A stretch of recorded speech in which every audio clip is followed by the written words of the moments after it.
La GoPro enregistrait toujours. Sa petite lumière rouge, un œil unique et clignotant dans l'obscurité du sous-bois.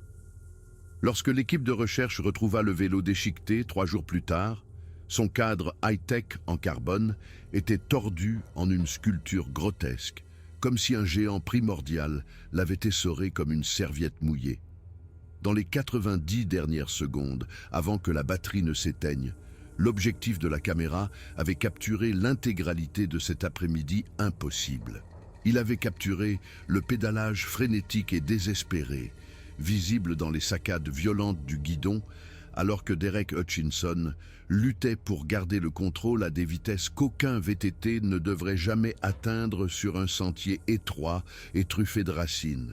Il avait capturé sa respiration haletante et paniquée, des inspirations courtes et saccadées que le microphone percevait par-dessus le sifflement aigu de la chaîne du vélo et le tonnerre percutant des pneus à crampons martelant les rochers. Et en dessous de tout cela, un son qui défiait la nature, la percussion lourde et synchronisée de bruits de pas qui n'auraient pas dû exister. Les images de la caméra casque de Derek, une fois récupérées, montraient 3 silhouettes massives et sombres le flanquant alors qu'ils fuyaient à travers la forêt dense de l'Oregon.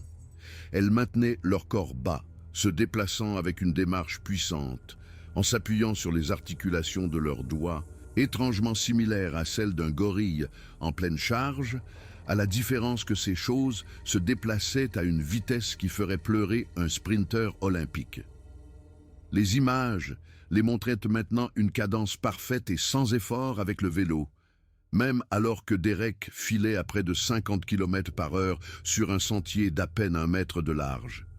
Leurs bras massifs les propulsaient vers l'avant avec un rythme terrifiant qui témoignait d'une force immense et d'une coordination exercée.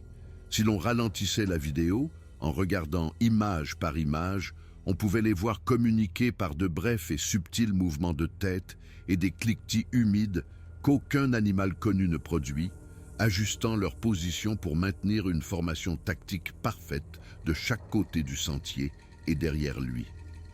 La caméra a capturé le moment exact où elle le rabattait vers le ravin.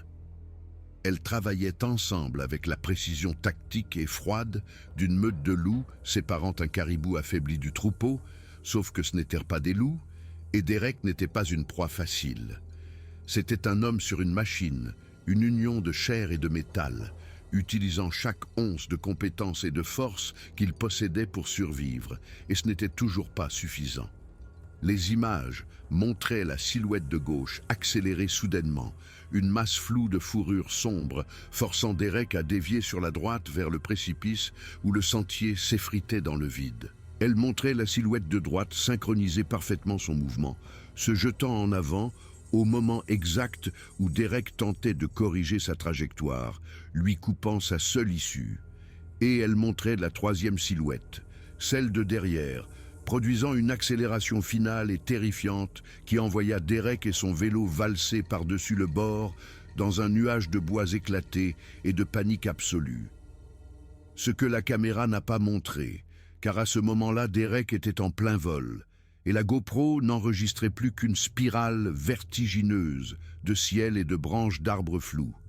C'est ce qui s'est passé après qu'il a traversé la barrière de sécurité en bois pourri, marquant le bord de Black Ridge Canyon.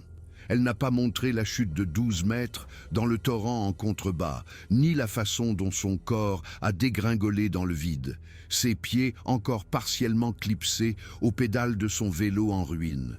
Elle n'a pas montré l'impact brutal avec l'eau, le froid terrible et paralysant, ni le moment où Derek a été certain qu'il allait se noyer dans un ruisseau de montagne parce que son cerveau commotionné ne se souvenait plus dans quel sens était la surface. Plus important encore, elle n'a pas montré pourquoi les créatures, après l'avoir si méthodiquement traqué, ne l'ont pas suivi pour finir ce qu'elles avaient commencé.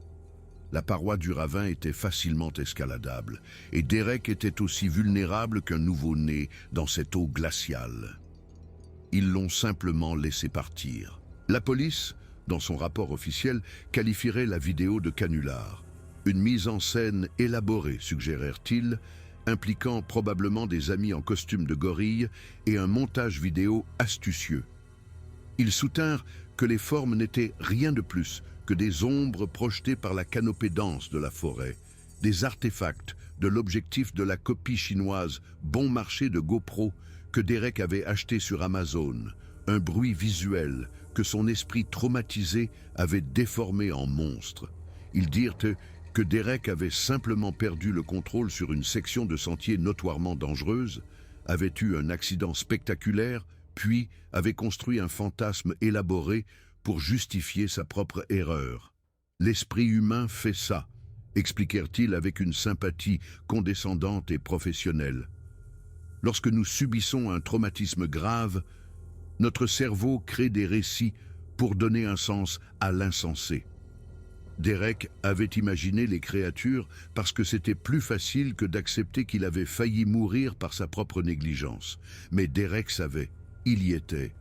Dans ces dernières secondes, avant de basculer dans le vide, il avait vu leurs yeux, 3 paires d'orbes jaunâtres qui semblaient luire de leur propre lumière interne, des yeux qui suivaient chacun de ses mouvements avec une intelligence indubitable et absolument terrifiante. Il avait senti leur puanteur, une odeur de pourriture et de sauvagerie pire que n'importe quelle charogne sur le bord de la route, pire que le wapiti mort qu'il avait trouvé un jour en décomposition dans la chaleur d'août, pire que tout ce que la nature devrait pouvoir produire. Il avait entendu leur respiration gutturale et les cliquetis humides qu'ils utilisaient pour communiquer, des vocalisations qui naissaient au plus profond de leur poitrine et ne ressemblaient à rien de ce qui devrait sortir d'une gorge sur terre. Et il l'avait senti, pendant ces 90 secondes de terreur pure et distillée alors qu'il le menait vers le ravin, il avait ressenti la sensation indubitable d'être chassé par quelque chose qui comprenait exactement ce qu'il faisait. Ce n'était pas l'agression aléatoire d'un ours surpris ou la charge défensive d'un wapiti effarouché. C'était une chasse calculée, intentionnelle. Ils avaient collaboré, ils avaient communiqué, coordonné et exécuté un plan. Et puis, pour des raisons qu'il ne comprendrait jamais, il l'avait laissé partir. Ceci est l'histoire de ce qui s'est réellement passé sur le Black Ridge Trail pendant 7 jours de septembre, qui ont commencé par une simple sortie d'entraînement et se sont terminés par la découverte par Derek Hutchinson d'une vérité que la plupart des gens ne croiront jamais et qu'une partie de lui-même regrette encore d'avoir découverte. Le matin du 14 septembre se leva, gris et froid sur les contreforts des cascades. Derek Hutchinson chargea son VTT Trek Fuel EX sur le porte-vélo de son Ford Ranger à 6h15 précise. Ses gestes rodés et efficaces. Le vélo était sa fierté, une machine haut de gamme pour laquelle il avait économisé pendant des mois. À 32 ans, Derek parcourait ces montagnes depuis le lycée. Il travaillait comme technicien en systèmes hydrauliques à la papeterie.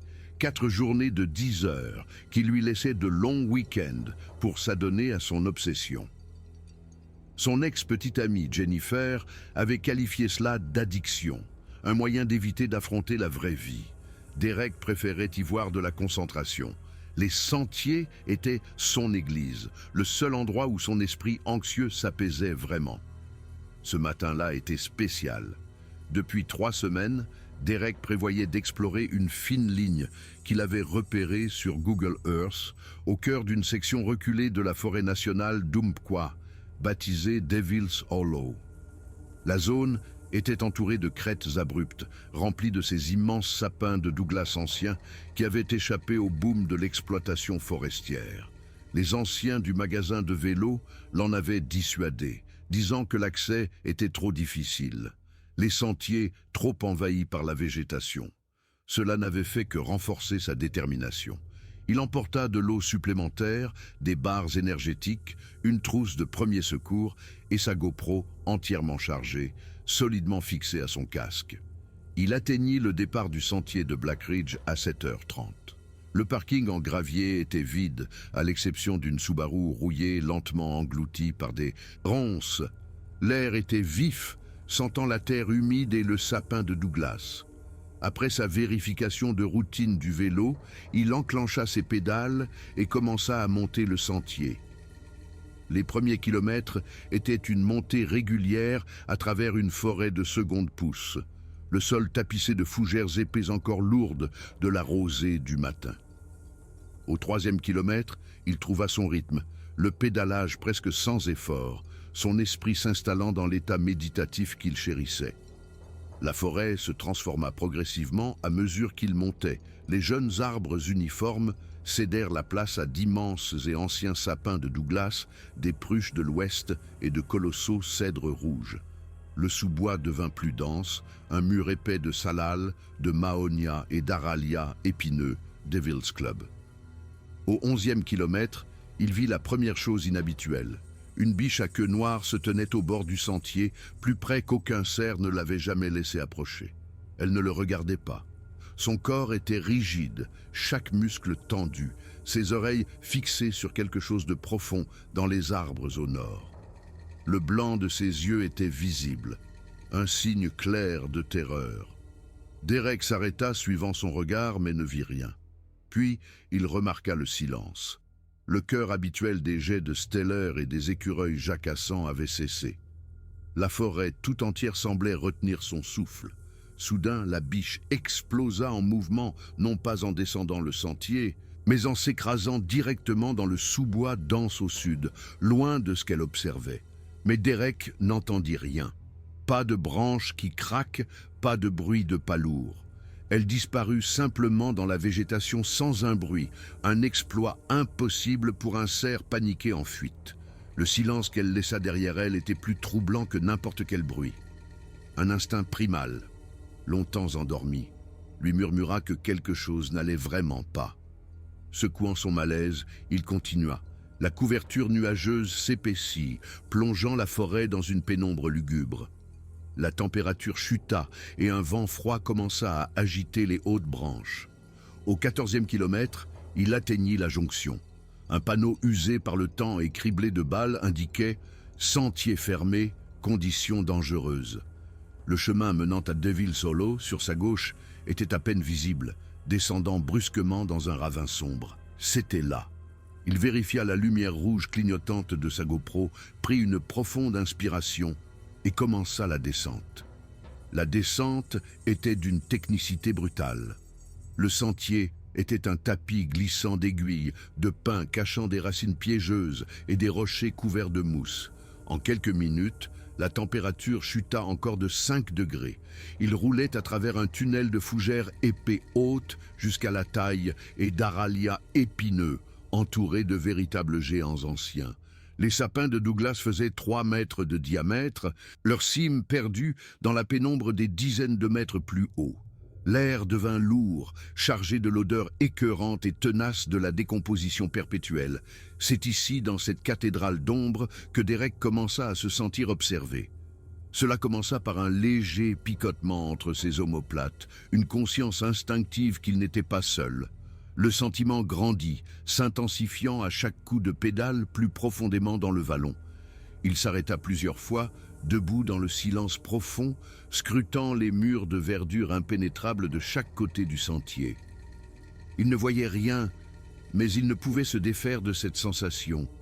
Il vit des lueurs de mouvement dans sa vision périphérique, des formes sombres qui disparaissaient au moment où il essayait de se concentrer sur elles. À ce qu'il estima être le 19e kilomètre, il trouva la première empreinte. Elle se trouvait dans une flaque de boue au bord d'un ruisseau, et cela le glaça sur place.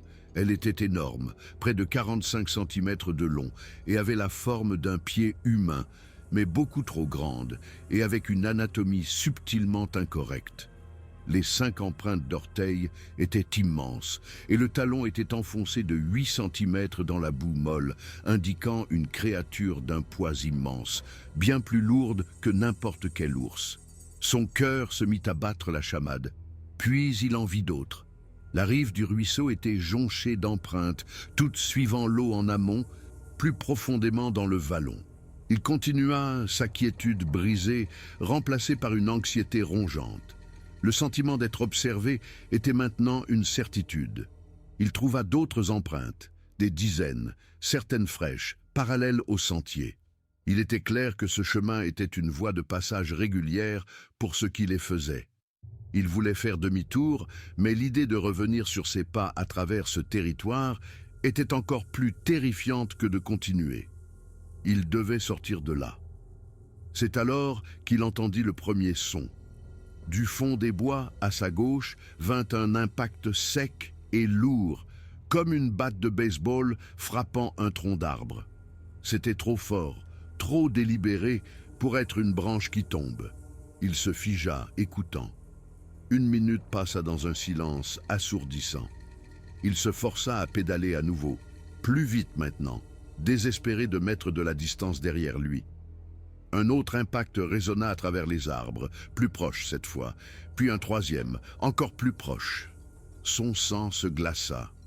Il le suivait, marquant sa position, communiquant. La pensée horrible qu'il y en avait plus d'un, qu'ils se coordonnaient, lui provoqua une vague de nausée. Le sentier grimpait sur une crête étroite, flanquée de dénivelés abrupts.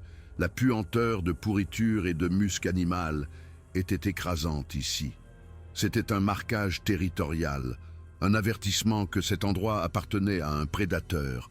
Une ombre se détacha de la base d'un cèdre massif à 30 mètres devant lui. Elle était immense, mesurant facilement 2,50 m même accroupie et couverte de poils sombres et hirsutes. Elle se déplaça avec une grâce fluide et impossible, se fondant à nouveau dans les ombres avant que son esprit ne puisse pleinement réaliser ce qu'il avait vu. Il resta figé, son esprit hurlant de déni, jusqu'à ce qu'un son derrière lui brise sa paralysie. Cela commença comme un grondement subsonique qu'il sentit dans sa poitrine, puis s'éleva en un hurlement à pleine gorge qui n'était ni humain ni animal. C'était un son de rage pure et intelligente, une déclaration territoriale qui résonna dans le vallon, semblant venir de partout à la fois. La panique prit le dessus. Derek se jeta sur son vélo et s'enfuit, dévalant la descente raide et technique à une vitesse folle. Les arbres défilaient, les rochers et les racines secouant tout son corps. Il s'en fichait. Il devait juste sortir. Après ce qui lui parut une éternité, il déboucha du vallon sur une section plus familière du sentier. Le soulagement l'envahit, si puissant qu'il faillit le faire pleurer. Il avait réussi. Il était en sécurité. C'est alors que les appels en réponse vinrent. Un du nord, un du sud, et un de droit devant, sur le sentier qu'il devait emprunter pour rentrer chez lui. Ils étaient coordonnés. Ils communiquaient. Il l'avait rabattu dans un piège. À une centaine de mètres en amont du sentier, quelque chose de grand commença à s'écraser à travers la forêt dans sa direction. Il n'essayait plus d'être silencieux. Derek fit demi-tour, mais avant d'avoir parcouru 20 mètres, un autre se matérialisa depuis les ombres, bloquant sa retraite. Il était énorme, à 4 pattes dans une posture de marche sur les articulations, ses yeux jaunâtres brillant dans la pénombre. Il le fixa avec une intelligence froide. Puis, il chargea. Derek réagit par pur instinct, arrachant son vélo du sentier pour le lancer dans la forêt dense. Des branches lui fouettèrent le visage, alors qu'il luttait pour rester debout. Derrière lui, la créature fonçait à travers le sous-bois comme un bulldozer. Il trouva un étroit sentier de gibier et le suivit aveuglément, ses jambes pompant avec la force de la terreur pure. Le sentier déboucha sur une vieille route forestière, envahie par la végétation. Un instant, il crut qu'il pourrait s'échapper. Puis, 2 autres silhouettes émergèrent des arbres devant lui, une de chaque côté de la route, lui coupant le chemin. Celle de gauche laissa tomber la carcasse mutilée et à moitié dévorée d'un cerf. Il était encerclé. Sa seule option était un talus escarpé à sa gauche qui plongeait dans un ravin. À la dernière seconde, il quitta la route plongeant dans la pente. La gravité prit le dessus. Son vélo rebondit sauvagement sur les rochers et les troncs. Il fut en l'air un instant, puis s'écrasa au sol. Une douleur explosa dans son épaule et ses côtes alors qu'il dégringolait le long du talus, sa descente arrêtée par un arbre. Au-dessus de lui, il pouvait les entendre, tous les 3 vocalisant au bord du précipice. Il se força à se relever et courut, trébuchant vers le bruit d'un ruisseau. Il pataugea dans l'eau glaciale, courant en aval, espérant que cela masquerait son odeur. Il réalisa trop tard où le ruisseau se dirigeait vers les chutes de Black Ridge Canyon. Le courant devint plus fort, l'attirant vers le rugissement de l'eau qui tombait. Son pied glissa et le courant s'empara de lui, l'entraînant par-dessus le bord. Il tomba, dégringolant dans le vide, et heurta le bassin profond en contrebas avec un impact à lui briser les os. L'eau froide le tira vers le fond. Se noyant, désorienté, le corps meurtri, il fut roulé sur le fond jusqu'à ce que le courant le dépose dans une zone peu profonde. Il rampa sur un rocher, haletant, chaque partie de lui hurlant de douleur. Il était vivant. Au-dessus de lui, au sommet des chutes, il entendit les créatures. Elles l'observèrent un instant, puis leurs bruits s'estompèrent. Elles partaient. Il lui fallut 4 heures pour sortir de là à pied. Trempé, en hypothermie et gravement blessé, il tomba sur une route de service forestier au crépuscule et fut trouvé par un ranger du nom de Patterson. À l'hôpital, il essaya d'expliquer, mais personne ne le crut. Le rapport de police conclut qu'il avait été effrayé par un ours et que son histoire était le produit d'un traumatisme et d'une commotion cérébrale.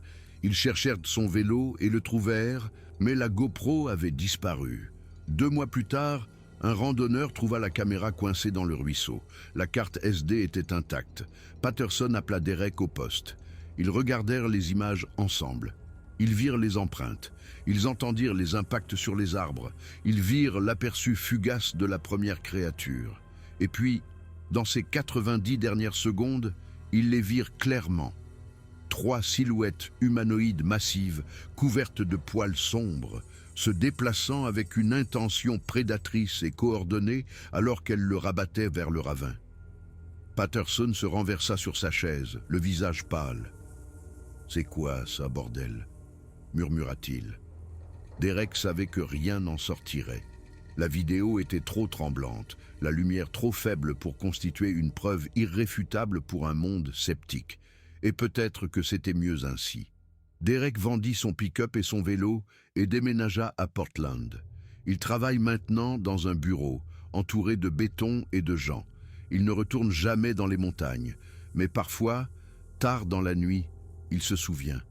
Il se souvient de l'odeur, des sons et de l'intelligence terrifiante dans ses yeux jaunes brillants. Il connaît la vérité. Ils sont là dehors. Ils sont réels. Et ils sont bien plus dangereux que quiconque ne peut l'imaginer, car ils ne chassent pas seuls, ils chassent en meute.